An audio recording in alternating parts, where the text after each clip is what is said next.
देखो, आपको मैंने अंदर बताया कि खेती की उन्नति, खेती में उन्नति कैसे हो, खेती फिर से उन्नत व्यवसाय का दर्जा को प्राप्त करे, फिर से किसान के चेहरे में मुस्कान आए, फिर से खेती में किसी रसायन की जरूरत न पड़े। किसान अन्नदाता कहा जाता है और दुनिया भर को वही पालता है। सबकी जरूरत क्या है? कहा किसी फिल्म का गाना है, भूख है मजहब इस दुनिया का और हकीकत कोई नहीं। भूख पहला मजहब है।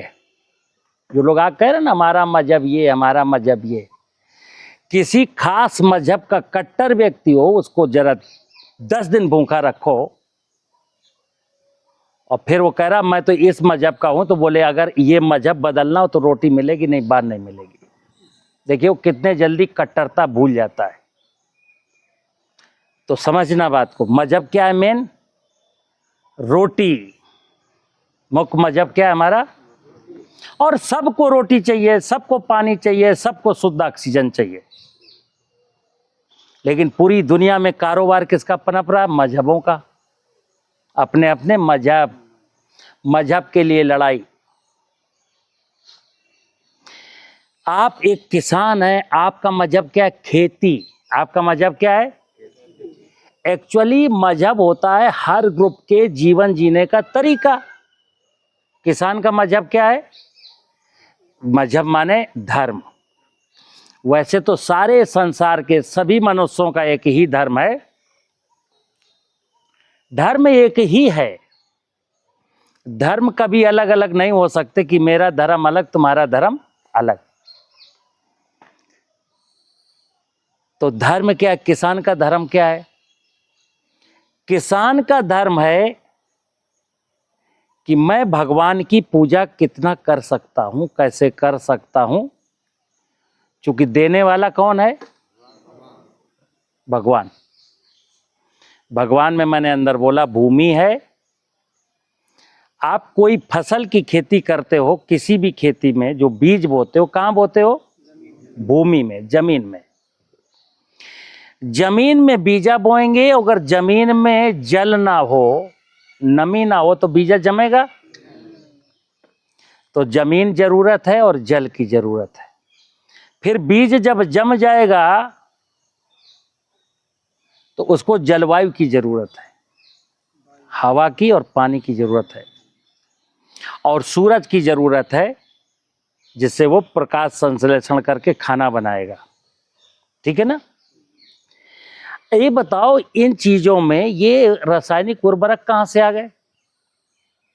भाई बीज है हमारे पास, हमने खेत जो दिया, बीज बो दिया। ये रासायनिक खेती में रासायनिक उर्वरक कहां से आ गए? खेती में ये कृषि रक्षा रसायन कहां से आ गए? खेती में बोरिंग कहां से आ गई? तो यहां जब तक आप नहीं सोचोगे तब तक खेती में ऐसे ही घाटा। देश का किसान, अब वो जो धनाढ़ किसान है 5-10%, जिनके पास बड़ी बड़ी जोतें हैं, जेसीबी मशीनें हैं, ट्रैक्टर हैं, विधायक हो गए, प्रधान हो गए, जिनके बच्चे तहसीलदार, उनकी बात नहीं कर रहा हूं। लेकिन एक आम किसान है ना, एक आम किसान कर्ज में डूबा है कि नहीं डूबा? आप 5 एकड़ जमीन में, 10 एकड़ जमीन में धरती का सीना चीर करके फसल बोते हैं, फर्टिलाइजर डालते हैं, पेस्टिसाइड डालते हैं, बोरिंग से पानी लगाते हैं, ढेर सारा अनाज पैदा करते हैं, उसके बावजूद आप कर्ज में क्यों हैं? दुनिया भर को खाना खिलाने वाला किसान कर्ज में क्यों है? सोचना यहां से। हमें सोचना यह है कि मैं कर्ज में क्यों हूं, तो आपको पता चलेगा। आप इतना कपास, इतना गन्ना, इतना सोयाबीन, इतना धान, इतना गेहूं पैदा करते हो, उसके बाद कर्ज में क्यों हो? कभी सोचा है क्यों है कर्ज में? बताओ ना, अंदर बताए आपको। क्योंकि आप कोई फसल करोगे तो आपके दिमाग में सेट कर दिया गया है कि इस फसल में इतना यूरिया, इतना डीएपी, इतना पोटास, इतना जाइम, इतना जिंक, इतना सल्फर डालना पड़ेगा। आप खरीद के लाते हो, फिर आपके दिमाग में भर दिया गया कि इस फसल में एक कीड़ा तो लगेगा ही लगेगा, जिसके लिए कोराजिन डालना पड़ेगा। अभी कीड़ा नहीं लगा, मेरे दिमाग में सेट कर दिया गया कि ये करना पड़ेगा। आप करते हो।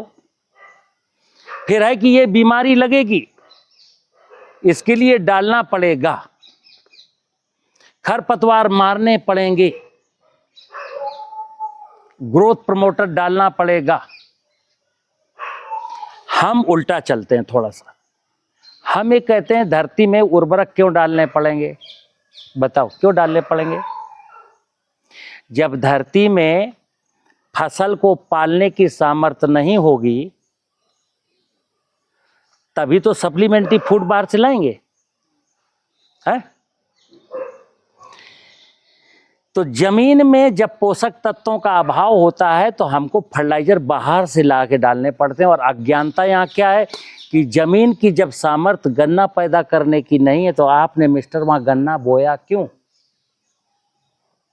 वहां तो उड़द की खेती करते, चने की खेती करते, अरहर की खेती करते, जिसको मां पाल लेती। यानी कि मैंने मां की सामर्थ्य का आकलन नहीं किया। अब क्या हुआ? जब हमारे, देखिए बीमारी और कीड़े का कहानी है। हम स्वस्थ हैं, अगर मैं स्वस्थ हूं और मेरी सोच स्वस्थ है, यानी शरीर की इम्यून सिस्टम सही है और मन का विल पावर तगड़ा है, दो चीजें होती हैं आदमी के केस में। एक बिल किसको कहते हैं? जैसे किसी ने कहा कि तुम मर जाओगे तो डरना नहीं है। बिल किसको कहते हैं? अरे जब ईश्वर की मर्जी होगी तो ले जाएगा तो ले जाएगा, और अगर ईश्वर की मर्जी है मुझे मरने की तो बचाएगा कौन? अभी क्या डर पैदा कर दिया गया कि अगर ये इलाज नहीं कराओगे तो मर जाओगे, तो डर गए ना। शोले फिल्म में कहा गया है, जो डर गया, तो किसान को डराया जाता है कि अगर ये नहीं करोगे तो, बोले बाबूजी तो फसल की पैदावार नहीं होगी। तो करेंगे बाबूजी, बताओ क्या करना है? तो ये करो। तो बीमारी, फसल में बीमारी हो चाहे कीड़ा हो, एक्चुअली मेरा जो कहना है कि बीमारी ना कहीं फसल में है और ना कीड़ा कहीं फसल में है। इस प्रकृति की व्यवस्था में, प्रकृति की व्यवस्था माने भगवान की व्यवस्था, समझना बात को। अंदर मैंने बोला प्रकृति माने भगवान, पंच महाभूत, और फिर नाना प्रकार की वनस्पतियां, नाना प्रकार के जलचर, नाना प्रकार के थलचर, नाना प्रकार के नभचर, और उन्हीं में मनुष्य। इतना ही तो है। हम जमीन में रहते हैं, जमीन में खेती करते हैं, पानी पीते हैं, जमीन फसलों को पानी लगाते हैं, जलवायु है, सूरज की रोशनी है, फोटोसिंथेसिस होता है। तो हमें क्या समझना है? हमको जमीन को, जल को और जंगल को और जीवों को समझना है। किसको? जन को। हम क्या है? जन। जन माने मनुष्य। मनुष्य को चार विषयों पर विचार करना कि मेरी धरती में फर्टिलिटी कैसी होनी चाहिए, मेरे जमीन के नीचे पानी कहाँ होना चाहिए, या मेरे गांव में कितने जलाशय होने चाहिए, मेरे आसपास गांव में या मेरे खेत में कितना एरिया जंगल का होना चाहिए। और जीव का निर्माण तो ये नेचर करती, मैं भी जीव हूँ, हमको भी नेचर ने बनाया है। अगर चिड़ियाँ गायब हो गई हैं, पेड़ लगाएंगे तो चिड़ियाँ आ जाएंगी। अगर केंचुआ गायब हो गया है, पेस्टिसाइड डालना बंद करेंगे, केंचुआ आ जाएगा, सारे जीव खुद आ जाएंगे। बस आप तो केवल जमीन को, पानी को और जंगल को ठीक कर दो। अब लोग ऐसा चाहते हैं, जो मेरा आकलन है, पढ़े लिखे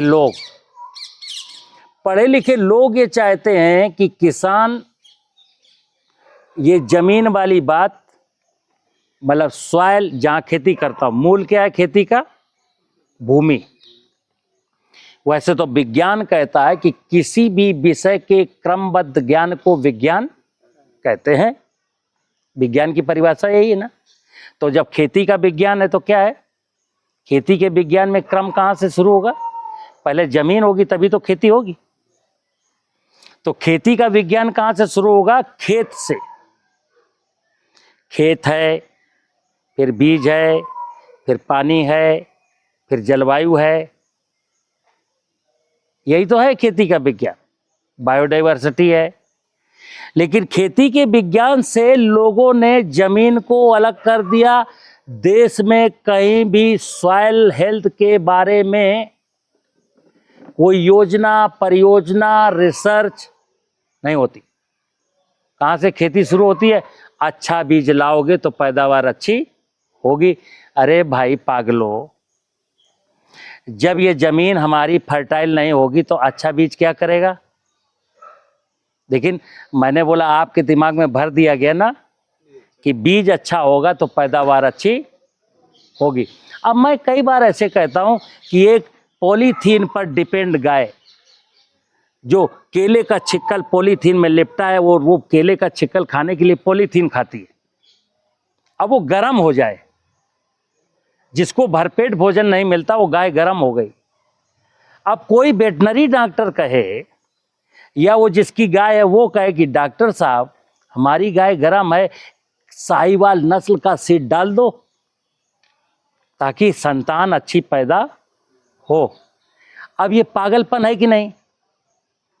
जब तुम्हारी जमीन में जीवांश कार्बन नहीं है और कहा गया कि गन्ने की अगर ये वाली वैरायटी बोगे तो 1000 कुंटल होगा, ये पागलपन नहीं है? अरे जमीन से पूछा है तुमने तुम्हारे पास कितना पोषण देने की सामर्थ्य है? तो लोग ऐसा चाहते हैं कि किसान जमीन की फर्टिलिटी से अनभिज्ञ बना रहे। तो क्या क्या होगा? मेरे फर्टिलाइजर बिकेंगे, मेरे पेस्टिसाइड बिकेंगे, मेरे फंजीसाइड बिकेंगे, मेरा खरपतवार नाशी बिकेगा, फिर बोरिंग होगी, फिर बोरिंग का सामान बिकेगा, फिर समर बिकेगा, और किसान जो कमाएगा सब बाजार में लाएगा है, और किसान बाजा बजाएगा। फिर जब उसको घाटा होगा तो कहते हैं लोन ले लो, केसीसी दे रहा हूं, बैंक दे रही है लोन। प्रश्न ये है दुनिया को खिला रहा वो लोन क्यों ले? और ऐसा इसलिए हो रहा है क्योंकि हम अज्ञान हैं। तो मैंने अंदर बोला नेचुरल फार्मिंग, जैसे आज देश में नेचुरल फार्मिंग के बारे में बहुत चर्चाएं हो रही हैं और सोशल मीडिया में देखिए क्या क्या है। इस खेती से बन सकते हैं करोड़पति। एलोवेरा से कमाए 35 करोड़ रुपया, इस खेती से कमा लिए 65 करोड़ रुपया। एक इंजीनियर आया नौकरी छोड़ करके और 7 एकड़ जमीन लिया लीज पर और 10 करोड़ कमा लिए 2 साल में। ये क्या बकवासबाजी है? लेकिन अब आप लोग देखते हो फिर उसमें क्या लिखा रहता है? हींग डाला, फिटकरी डाला, मट्ठे में तांबे का सिक्का डाल करके स्प्रे किया, बम्पर पैदावार। कैसी बातें कर रहे हो यार? एक भगवान की व्यवस्था देखो ना। खेती में क्या देखना है? खेती में कोई गुड्डे गुड़िया का खेल नहीं है। खेती में इस प्रकार के चुटकुले, इस प्रकार के जादू टोना कोई काम। खेती का सिंपल सूत्र है, धरती माता संपन्न होगी तो किसान संपन्न होगा, धरती माता सुखी होगी तो किसान सुखी होगा, धरती माता स्वस्थ होगी तो किसान स्वस्थ होगा। अगर धरती माता बीमार है, उसमें जीवांश कार्बन नहीं है, समझना बात को। धरती बीमार है, उसमें माइक्रो ऑर्गेनिज्म नहीं है, उसमें कार्बन नहीं है, जीवांश कार्बन घट के रह गया 0.3।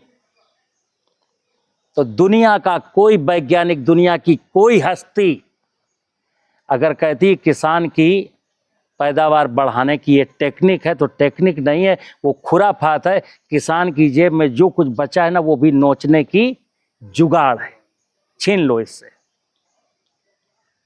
ठीक है ना? तो मुझे इस बात पर विचार करना है क्या कि जमीन, जैसे मैं कई बार ऐसे सुनाता हूं कि एक माँ जो हमको जन्म देती है, जैसे हम लोग जिस जमाने में जन्म लिए हैं, हमने माँ का दूध ही पिया। जब तक दाल रोटी नहीं खाई तो माँ के दूध से ही पले। माँ के आंचल में इतना दूध था और दूध की गुणवत्ता इतनी अच्छी थी कि हमको जितना दूध की जरूरत थी वो दूध हमको मिला, और उसकी क्वालिटी इतनी अच्छी थी कि मैं आज यहाँ खड़ा हूं। आज क्या हो रहा है? आज जो माँ अपने बच्चे को जन्म देती है अस्पताल में, तो 3 बातें समझा रहा हूं। एक तो बच्चा सिजेरियन होता है। भाई कहाँ की कहानी है ये? कहाँ ले गए टेक्नोलॉजी वाले लोग जबरदस्ती खींच करके? किसी पशु की सिजेरियन क्यों नहीं होती? परमात्मा ने अगर किसी को गर्भ धारण करने की सामर्थ्य दी है ना, तो ध्यान रखना आपको, जिस मां को, कोई भी जीव हो, जिस मां को गर्भ धारण करने की सामर्थ्य प्रकृति ने, परमात्मा ने दी है, उसकी खुशी खुशी डिलीवरी करने का इंतजाम भी उसने बनाया। लेकिन क्या है, डरा करके, धमका करके सिजेरियन कराए जाते हैं। अब क्या हुआ? अब उस बच्चे को चाहिए पाउडर का दूध, क्योंकि माँ के पास तो है नहीं। अब माँ के पास क्यों नहीं है? जब माँ दाल रोटी खाएगी नहीं, मट्ठा पिएगी नहीं, दूध पिएगी नहीं, जब वो पिज्जा खाएगी, जब वो सब्जी खाएगी कीटनाशक वाली, मैदा की रोटी खाएगी, बोलो, जो माँ मैदा की रोटी खाएगी, सब्जी खाएगी, दूध नहीं पिएगी, मट्ठा नहीं पिएगी, अब पिएगी तो सिंथेटिक पिएगी, तो दूध कहाँ से आएगा? दूध भी नहीं आएगा, दूध की क्वालिटी भी खराब होगी। जब रसायन वाला भोजन खाएगी ना, ये पेस्टिसाइड डली हुई सब्जियां, पेस्टिसाइड डले हुए फल, और गेहूं की मैदे की चिकनी चिकनी रोटी, सफेद सफेद, तो दूध कहाँ से आएगा? दूध की क्वालिटी कहाँ से आएगी? इसलिए वो पाउडर का दूध पिएगा, हार्लिक्स पिएगा, बॉर्नविटा पिएगा, उसी से शरीर का निर्माण होगा। अब उससे तुम सोचो कि ये महाराणा प्रताप बनेगा, या लक्ष्मीबाई बनेगा, या शिवाजी बनेगा, पृथ्वीराज चौहान बनेगा, सम्राट अशोक बनेगा, क्या बनेगा यार? वो, उसको जो बनना था बन लिया। उसको तो केवल कंप्यूटर पर उंगलियां चलाना आएगा और कुछ नहीं आएगा। भैंसिया छूट जाएगी तो भैंसिया नहीं बन पाएगा। 20 किलो की बोरी उठा करके साइकिल में रख करके चक्की से आटा नहीं पिसवा के ला पाएगा। ठीक है ना? तो चलिए, मेरा मतलब ये था कि कहना कि नेचुरल फार्मिंग में सबसे पहला है जमीन। क्या? आप देखिए, जमीन में जीवांश कार्बन 0.3 क्यों हो गया? 1% जो होना चाहिए 0.3 क्यों हो गया? ये हमारी पॉलिसीज, ये हमारी एग्रीकल्चर की नीतियां। क्या भाई, यूरिया बेचनी है ना तुमको, पेस्टिसाइड बेचना है तुमको, दीमक मारना है ना तुमको। जब हम किसी जमीन में दीमक को मारने के लिए कोई खतरनाक इंसेक्टिसाइड डालेंगे तो जमीन में रहने वाले जीव नहीं मरेंगे? मरेंगे, मर गए। कहा गया कि दीमक दुश्मन है, कहा गया। मेरी तो कई सारे साइंटिस्टों से बात होती है, हमने कहा दिल पे हाथ रख के बताओ पार्टनर, क्या दीमक दुश्मन है? तो क्या कहते हैं पार्टनर, अब क्या करें, वो एक कार्यक्रम है, अब हम कैसे बिल्ली के गले में घंटी बांधे? अब लोगों ने कहा दुश्मन है तो दुश्मन है। दुश्मन है नहीं, दुश्मन बना दी गई ताकि किसान लोगों को कहो कि दीमक को मारो, नहीं तो ये पूरी फसल खा जाएगी। तो किसान दीमक की दवा डालेगा तो क्या होगा? केचुआ मरेगा, दीमक मरेगी, गुबरैला बनेगा और सूक्ष्म जीव मरेंगे। अब जमीन में जो कचरा है, जो मैंने कहा ये सीव है, जमीन क्या सीव है, जो कचरा विषपान करती है, सीव है। समुद्र मंथन के बाद इसी धरती ने विष पिया था।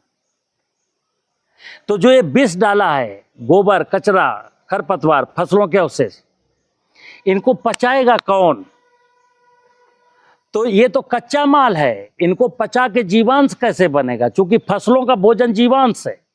जीवांश कब बनेगा? जब जीव होंगे, और जीव तो बचे नहीं। इसीलिए आप देखते हो कि हम यूरिया डीएपी डाल करके जो फसल पैदा करते हैं उसमें कोई स्वाद है? जोर से बोलो, कोई स्वाद है? उसमें कोई पौष्टिकता है कि आप बहादुर बन सकते हो? ना स्वाद है और ना पौष्टिकता है। आज ये मान लीजिए कि हर फसल की उपज का, चाहे सब्जियां हो, चाहे फल हो, चाहे खाद्यान्न हो, चाहे तिलहन हो, उसकी पौष्टिकता में 70%, सिंपल सी कहानी है, 1% जब ह्यूमन होगा तो 100% पौष्टिकता होगी। जीवांश कार्बन अगर 0.3 रह गया तो 70% पौष्टिकता गायब। तो क्या करोगे? जिंक की गोली खाओगे। देखिए, जमीन को जिंक होना चाहिए था, तो हम जमीन में जिंक कैसे बढ़ेगा ये नहीं देखेंगे, हम जमीन में जिंक डलवाएंगे क्योंकि मार्केट चलना चाहिए। जमीन में आयरन होना चाहिए लेकिन नहीं डलवाएंगे। जमीन में मोलिब्डेनम होना चाहिए, जमीन में बोरोन होना चाहिए, जमीन में कॉपर होना चाहिए ना, इसकी बात ही नहीं, जमीन की तो हम बात ही नहीं करेंगे। क्यों? एक तीर से 3 निशाने। क्या?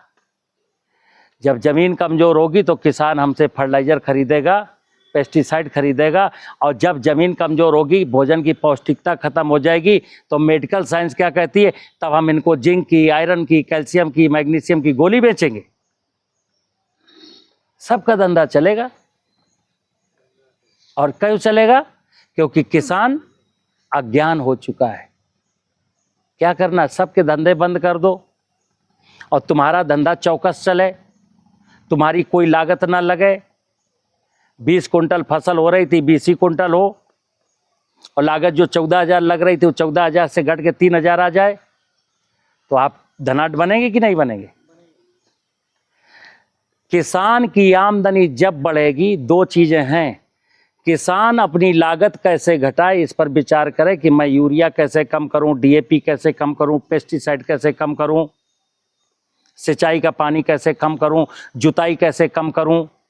तो एक ही जगह पहुंचेंगे कि जब मेरी मिट्टी, धरती माता संपन्न हो जाएगी। धरती माता जैसे ही संपन्न होगी, मैं फिर बता दूं, आपकी 4 जुताई के बाद गेहूं बोते थे, 1 जुताई के बाद गेहूं बो लेना। धरती माता जैसे ही संपन्न होगी, आपको कोई फर्टिलाइजर नहीं डालना। धरती माता जैसी ही समृद्धशाली होगी, आपकी फसलों में बीमारियां आएंगी नहीं। बस एक चीज बनी रहेगी, क्या? ये खरपतवार। जो खरपतवार के बारे में कीड़ा भर दिया गया ना, ये घास है, अरे इसको मारो।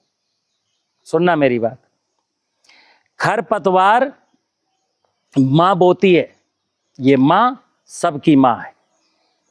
हम क्या सोचते हैं कि इस धरती का पुत्र केवल इंसान है ना? ये चिड़ियां हैं, ये कबूतर हैं, ये गिलहरियां हैं, ये केंचुए हैं, ये चींटी है, ये चींटा है, हिरन है, खरगोश है, बकरी है। माँ सब के लिए बोती है फसल। ये जो घासें हैं वो माँ ने किसी और के लिए बोई हैं। तो तुम मैनेजर हो, अपनी फसल भी खुशी खुशी ले लो और घासों को क्षति ना पहुंचाओ। ये हमारी आर्ट है। अब बीडीसाइड लेके घास को मारना, ये कौन सी आर्ट है भाई? ये कौन सा साइंस है? प्रकृति ने जिन चीजों को बनाया है, यानी ये सारी रचनाएं किसकी हैं? भगवान की है ना। 84 लाख योनियों में 20 लाख प्रकार की वनस्पतियां किसकी हैं? भगवान ने बनाई है ना। जलचर, थलचर, नभचर। आज का इंसान पढ़ा लिखा हो गया, चंद्र अक्षर ढाई, वो क्या पढ़ लिया, विज्ञान के कहता है कि ये वीड्स हैं, खत्म करो, बीडीसाइड डाल के मार। अरे कीड़ा लगा, इसको इंसेक्टिसाइड डाल। अरे ये रोग लगा है, मार दो, ताकि ये दवाएं ये बिके, ये कारोबार। अब मैं एक जगह आपको कहता हूं, जंगल में, आपके गांव में, नदी नहर के किनारे, सड़कों के किनारे, जरा देख लेना नजर घुमा करके, जंगलों में आपके आम में बीमारी लगी, आपके शीशम में बीमारी लगी, आपकी नीम में बीमारी लगी, आपके खेत में जो खड़ी है, और सड़क के किनारे नीम है, शीशम है, बमूल है, आम है, जो भी सड़क के किनारे लगा दिए गए हैं पौधे, उनमें हमको जरा बीमारी लाओ खोज करके, क्योंकि वहां आपकी कोई दखलंदाजी। वहाँ आप ट्रैक्टर नहीं ले जाते, वहाँ आप यूरिया नहीं ले जाते, वहाँ आप कोई बीडीसाइड नहीं डालते हैं, तो क्या है, पेड़ संपन्न है, क्योंकि वहाँ की मिट्टी संपन्न हो गई। लेकिन आपके खेत में क्या है, जामुन के फल गिर जाते हैं, अमरूद का फल सड़ जाता है, नींबू का फल फट जाता है, बेर छोटा रह जाता है, सब्जी में ड्यूरेबिलिटी नहीं है, आज तोड़ो कल नहीं बिकेगी तो खराब हो जाती साहब। है क्या, केवल और केवल जमीन का खेल है, मां का खेल है बस। तो मैं आपको अंदर जीवामृत की एक बात बताई। अब देखिए मेरे ये पास जीवामृत है, और मैं बता दूं आपको, जमीन में दो चीजें चाहिए। ये मेरे हाथ में क्या है, बताओ, ये ह्यूमस है। क्या है, ह्यूमस माने कार्बनिक पदार्थ, और कार्बनिक पदार्थ सड़ा हुआ और सूक्ष्म जीवाणु, और सूक्ष्म जीवाणुओं की मृत सेल। ह्यूमस में चार चीजें होती हैं। कार्बनिक पदार्थ माने कि सड़ा गला, अरे भूसा, गोबर, ये कार्बनिक पदार्थ है। जब ये पानी के टच में आता है 2 महीने के लिए तो ब्लैक कलर का हो जाता है। देखिए ये पत्तियां कभी पीली थी, हरी थी, ये ब्लैक कलर की हो गई। ये क्या, कार्बन बनने लगी, और जब कार्बन बनने लगी, अब ये जमीन में पड़ा है, तो देखिए कार्बन तो बन जाएगा, लेकिन इससे जीवांश नहीं निकलेगा जब तक ये जीवामृत है। ये जंगल की मिट्टी के जीवाणु हैं। जैसे मैंने बोला कि जब आपने पेस्टिसाइड डाला, दीमक मारा, तो सब जीव मर गए। अब आज की तारीख में अगर आपको ये बात, मेरी कहानी समझ में आ जाए तो क्या है कि जब मैंने कोई इंसेक्टिसाइड खतरनाक जमीन में डाला तो जमीन के सारे जीव मर गए। सांप मर गया, बिच्छू मर गया, चींटी मर गई, चींटा मर गया, दीमक मर गया, केचुआ मर गया, और माइक्रो ऑर्गेनिज्म मर गए। अब वो कार्बन पड़ा है जमीन में, अब कार्बन को खाने वाला कोई नहीं है, तो जीवांश, फाइनल जो फसलों का भोजन है, कहां से बनेगा, नहीं बनेगा। तो कार्बन बढ़ाओ और जीवाणु बढ़ाओ,